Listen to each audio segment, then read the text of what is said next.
तो वित्त आयोग के अध्यक्ष अरविंद पनगडिया प्रेस कॉन्फ्रेंस कर रहे हैं। आइए आपको सीधा वहीं लिए चलते हैं।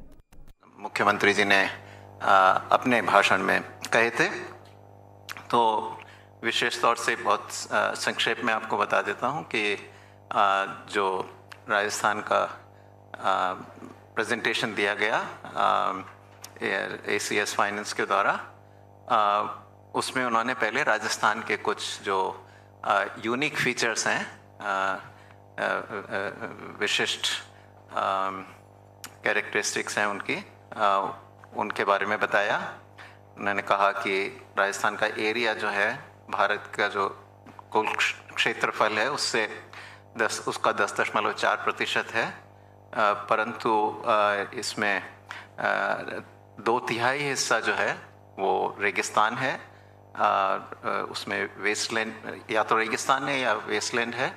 भारत की जो वेस्टलैंड है उसकी कुल मिला के 21% हिस्सा राजस्थान में है। उन्होंने ये भी बताया कि यहाँ पे पानी की बड़ी शॉर्टेज है। राजस्थान इसलिए भी यूनिक है कि इसका 1071 किलोमीटर लंबा अंतर्राष्ट्रीय बॉर्डर है। जो सूखा पड़ता है उसकी फ्रीक्वेंसी भी बहुत ज़्यादा है। इसमें राजस्थान की और बड़ी स्टेट्स के मुकाबले में, बड़े राज्यों के मुकाबले में डेंसिटी ऑफ पॉपुलेशन भी कम है।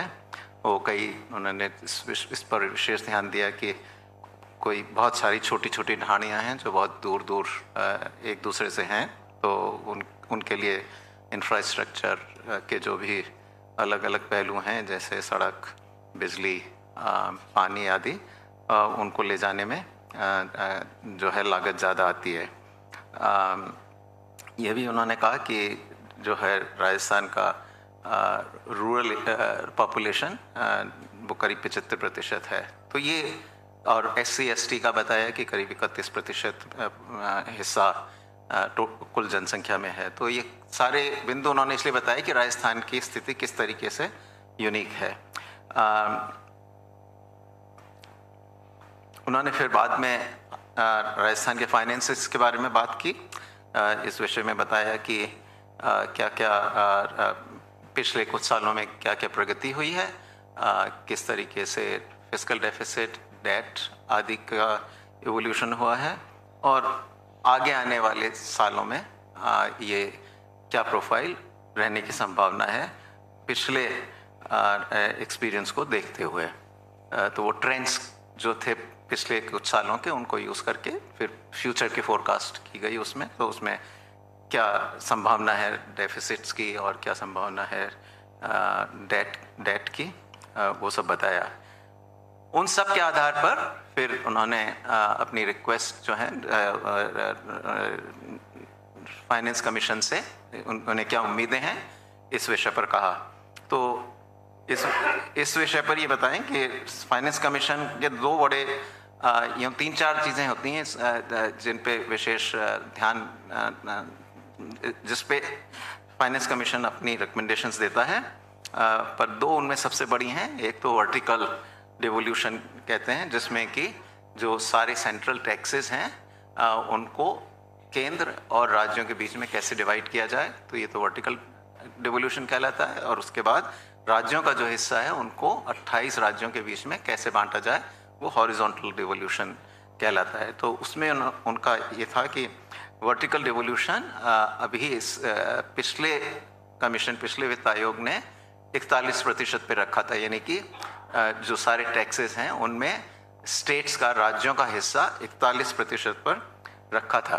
तो राजस्थान ने ये डिमांड रखी है कि इस हिस्से को बढ़ाकर 50% कर दिया जाए, यानी कि 50% राज्यों को और 50% केंद्र को। फिर उन्होंने हॉरिजॉन्टल डिवोल्यूशन की बात की, तो उसमें उनका ये कहना था कि जो अभी तक के जो आधार हैं, जिनके जो इंडिकेटर्स हैं जिनके आधार पर ये डिवोल्यूशन किया जाता है, यानी कि ये जो राज्यों का हिस्सा है उसको विभिन्न राज्यों में बांटा जाता है, उनको इस प्रकार से किया जाए। उसमें करीब 15% हिस्सा जो है उसका वो जनसंख्या के आधार पर जो 2011 के सेंसस के में जो जनसंख्या है उसके आधार पर किया जाए। उन्होंने ये भी कहा कि जो एरिया है, जो क्षेत्रफल है उसमें कितना हिस्सा है स्टेट का, इसके आधार पर करीब 15% का विभाजन जो है वो क्षेत्रफल के आधार पर किया जाए। उन्होंने ये भी कहा कि फॉरेस्ट और इकोलॉजी को लेकर 10% हिस्सा उसके आधार पर दिया जाए। इनकम डिस्टेंस के आधार पर 45%, टैक्स और फिस्कल एफर्ट के आधार पर 2.5%, टोटल फर्टिलिटी रेट 7.5%। पर उन्होंने एक ये और नया कहा कि rate of change of total fertility rate TFR इसके आधार पर भी 5%। तो ये सारा मिला के जो मैंने बताया आपको करीब 100% हो जाते हैं। फिर इस बारे में बात हुई कुछ कि जो लोकल बॉडीज़ को ग्रांट्स देता है कमीशन, उसमें क्या किया जाए, और इस विषय पर भी थोड़ी बात हुई कि जो डिज़ास्टर रिलीफ के बारे में ग्रांट्स देता है कमीशन, उसको किस तरीके से किया जाए। तो ये कुल मिलाकर जो है प्रेजेंटेशन रहा राजस्थान का। ठीक है, अब अंग्रेजी में बोलना की ज़रूरत तो नहीं है ना? ठीक है, चलिए इनसे पूछें, ये बताएंगे। Thank you so much sir. Sir ने जैसा कि अभी ब्रीफ किया कि माननीय मुख्यमंत्री महोदय के साथ बैठक के दौरान जो चर्चा हुई, वार्तालाप हुई, उस संबंध में सभी तरह की जो रिकमेंडेशंस, जो मांगे हमारी राजस्थान सरकार ने माननीय से रखी हैं, हमें पूरा विश्वास है कि राजस्थान आपकी ओर आशा भरी निगाहों से देखता है और देखता रहेगा, और उन आशाओं को 16वां वित्त आयोग ज़रूर पूरा करेगा। माननीय की अनुमति हो तो हम प्रेस के सवाल ले सकते हैं, आप अपने प्रश्न रख सकते हैं।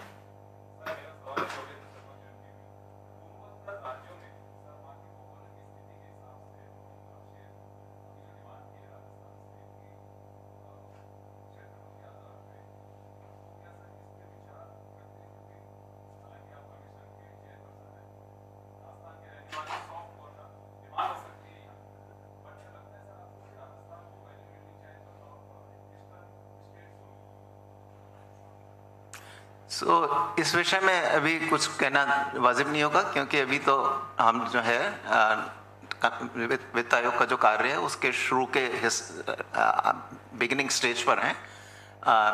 राजस्थान चौथा राज्य है जहां हम अभी आए हैं। तो आपको पता ही है देश में 28 राज्य हैं, अभी सब राज्यों को जाकर हमें सुनना है। तो अभी तो कम से कम 6 महीने और लगेंगे हमें पूरा जो है पूरे राज्यों को कवर करने में, क्योंकि अगर हम 4 राज्यों में भी हर महीने जाएं तो 24 राज्यों जाने में 6 महीने और लगेंगे।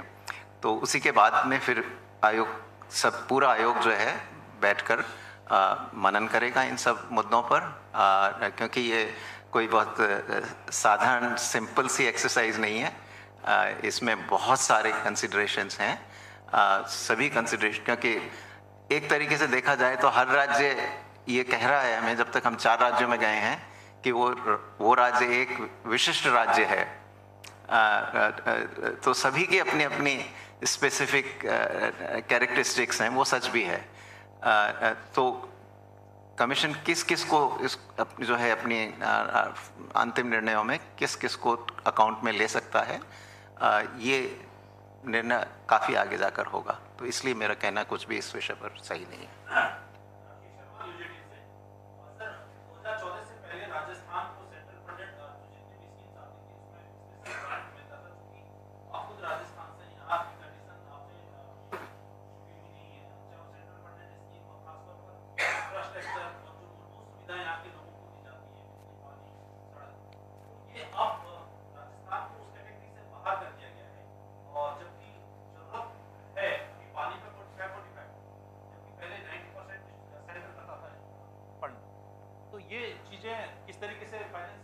देख रहा है, क्योंकि राजस्थान में ज्योग्राफिकल स्ट्रक्चर राजस्थान का बहुत टफ है और इंफ्रास्ट्रक्चर भी उतना नहीं है जितना देश के दूसरे राज्यों में।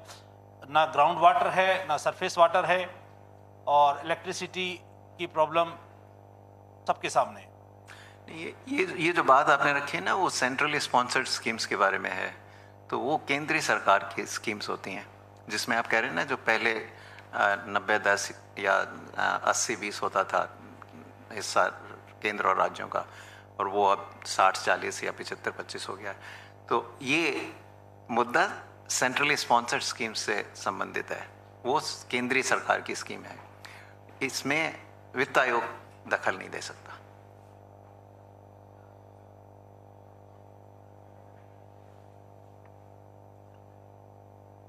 सर नमस्कार, मैं राजस्थान पत्रिका से हूँ, शैलेंद्र अग्रवाल। मैं ये जानना चाहता था कि अभी पिछले सालों में इंडिविजुअल बेनिफिशियरी स्कीम्स पर स्टेट्स का और सेंट्रल का फोकस बढ़ा है और उसमें कैश भी काफ़ी खर्च होता है, उससे फिस्कल डेफिसिट भी बढ़ रहा है। तो क्या इस पर वित्त आयोग कोई आगे अपनी राय रखेगा? इन स्कीम्स का या ये जो इंडिविजुअल बेनिफिट्स दिए जा रहे हैं विभिन्न राज्यों के द्वारा, केंद्र के द्वारा भी शायद, इनका जो है फाइनेंसेस पे बहुत गहरा असर पड़ता है। और इसलिए उस दृष्टि से, क्योंकि वित्त आयोग को ये भी ध्यान देना होता है कि macro economic stability, financial stability बनी रहे देश की, तो ये हमारी मैंडेट में ज़रूर आता है। तो इस पर निश्चित रूप से वित्त आयोग विचार करेगा। क्या हम कह पाएंगे, कुछ कह पाएंगे या नहीं कह पाएंगे, क्या कहेंगे, ये जैसा कि मैं पिछली बार बता चुका हूँ, वो उसमें भी समय लगेगा। उस स्थिति में पहुँचते हुए में भी 6-7-8 महीने लगेंगे। सर मैं शशि मोहन हूँ, जी राजस्थान न्यूज़ से। सर 2020 में कोविड के समय FRBM एक्ट में जो फिस्कल डेफिसिट की लिमिट थी उसमें रिलैक्सेशन दिया गया, लेकिन उसके बाद में जो पूर्ववर्ती स्थिति थी उस पर आया नहीं जा सका। क्या सरकारों से आपकी इसको लेकर कोई बातचीत हुई है या आपकी रिकमेंडेशन में कोई संभावना है इसको करने की कि वापस उसी लेवल पर लाया जा सके? क्योंकि ऐसा लगता तो नहीं है कि कोई भी सरकार बेनिफिट का बजट दे पाएगी। हर बार फिस्कल डेफिसिट का ही आ रहा है, लेकिन ये बढ़ता बढ़ता किस स्तर तक जा पाएगा, क्या इसको स्पेकुलेट कर पा रहे हैं? देखिए, ये तो मैक्रो इकोनॉमिक स्टेबिलिटी का इशू है, विच जो आयोग को ध्यान में रखना होगा, और इस विषय पर हमारा डिस्कशन भी चल भी रहा है, चलता रहेगा। फिर आगे चलकर क्या निष्कर्ष क्या होता है और क्या लिखा जाता है रिपोर्ट में, वो आगे चल के पता चलेगा। पर यस, इस बारे में बातचीत चलेगी। नमस्कार सर। एक सेकंड जरा मेंबर से पूछ लें, हम अगर कुछ ऐड करना चाहें तो। नहीं, मैं बताऊंगा इनको। अभी आपने पूछा तो 20-21 जो कोविड का साल था, उसमें तो केंद्र सरकार ने सारे राज्यों को छूट दिया था फिस्कल डेफिसिट को बढ़ाने का, और उस समय स्थिति भी ऐसी पैदा हो गई थी। उसके बाद 15वें वित्त आयोग का रिपोर्ट आया अक्टूबर 2020 में, जिसके तहत 21-22 जो वित्तीय साल है उसमें 4% का लिमिट फिक्स किया गया था सभी राज्यों के लिए, और उसके बाद 3.5% था 22-23, और अब 23-24 से वो 3% हो गया, और उसमें 0.5 अगर आप पावर सेक्टर में रिफॉर्म करेंगे तो उसके तहत दिया गया। तो इसके अलावा केंद्र सरकार राज्यों को कैपिटल असिस्टेंस देती है एक लॉन्ग टर्म लोन के तहत। उस राशि को फिस्कल लिमिट के ऊपर काउंट करते हैं, तो इसीलिए नंबर्स बढ़ सकते हैं। कई राज्यों ने उसका जो उपयोग किया है केंद्र सरकार द्वारा ऋण का, तो उनका फिस्कल डेफिसिट थोड़ा बढ़ जाता है। बट अभी फ़िलहाल 3% और 0.5% का लिमिट सारे राज्यों में फॉलो किया जा रहा है। और जैसा हमारे चेयरमैन साहब ने कहा, वो इस आयोग को रिव्यू करेगी सारे राज्यों के दौरों के बाद। उसके बाद मेमोरेंडम आएंगे, केंद्र सरकार की बातें सुनी जाएगी, रिजर्व बैंक की बात सुनेंगे, तो फिर एक विचार किया जाएगा कि क्या लिमिट होनी चाहिए, किस तरह से उसका एप्लीकेशन होगा, वगैरह वगैरह। तो ये वस्तुतः यही स्थिति है अभी।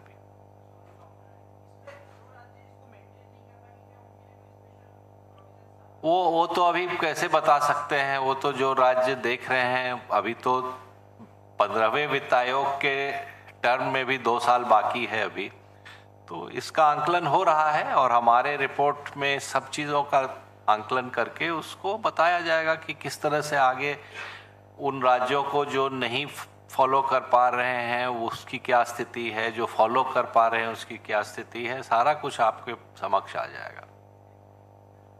नमस्कार सर, दैनिक भास्कर से मैं आलोक खंडेलवाल। किधर हैं आप, जरा दिखिए तो सही।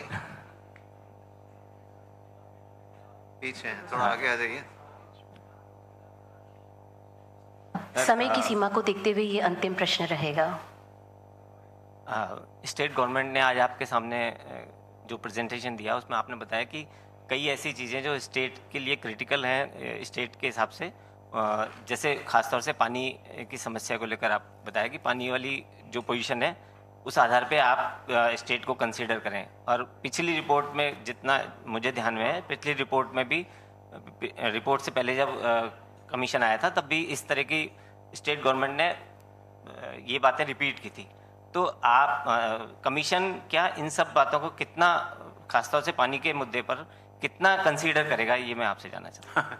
नहीं, ये इस सवाल का जवाब पहले 2-3 बार आ चुका